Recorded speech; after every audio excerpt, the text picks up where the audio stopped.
아무리 어려워도 지금 이 외교안보에서 일어나고 있는 일들에 대해서 정말 걱정하지 않을 수가 없습니다. 미군 철수를 마치 이 바라는 사람처럼 미군이 철수하면 중국이 우리한테 해구산을 제공한다.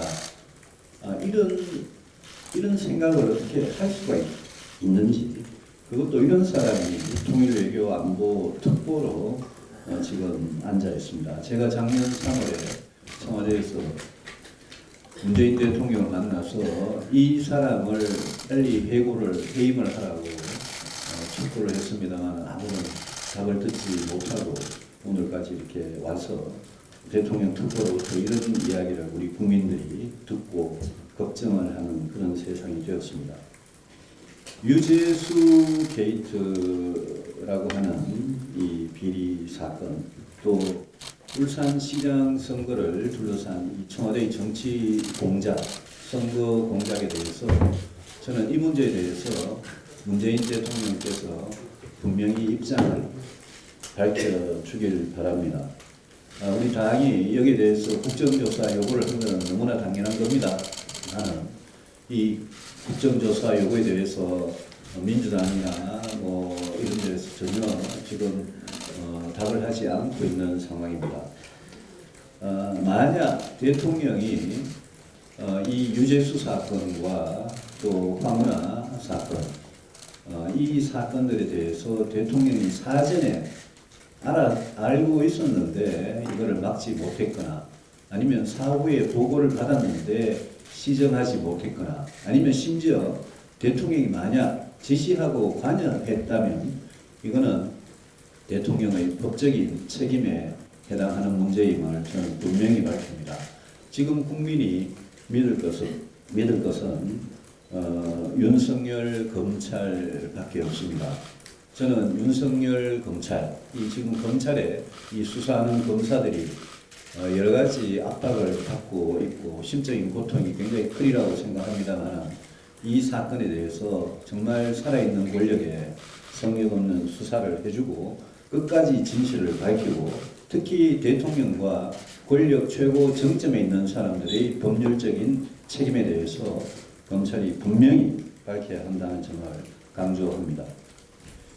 2015년 6월과 7월의 이야기를 제가 좀 말씀을 드려야 되겠습니다. 지금 바른미래당의 원내대표를 바른미래당의 당대표라는 사람이 공문 한 장으로 원내대표직을 박탈하겠다라고 수신처가 국회의장으로 된 그런 공문을 제가 봤습니다.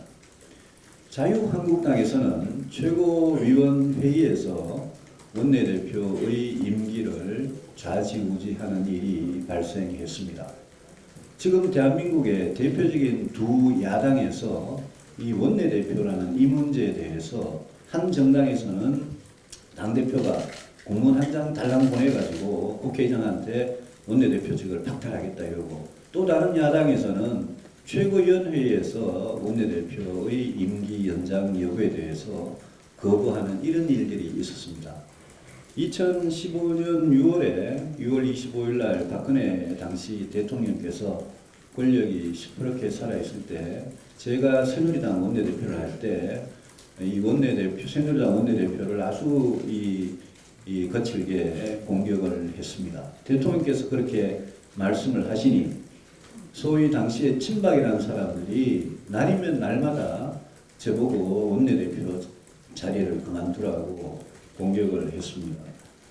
저는 이 정당 지금 국회의원을 하고 있는 사람들의 이 생각이 우리가 민주주의, 법치주의를 어떻게 지키느냐라는 근본적인 문제에 있어서 이 원내대표라는 자리는 의원총회에서 의원들이 다수가 선택을 하고 임기가 당연히 보장된 그런 자리입니다.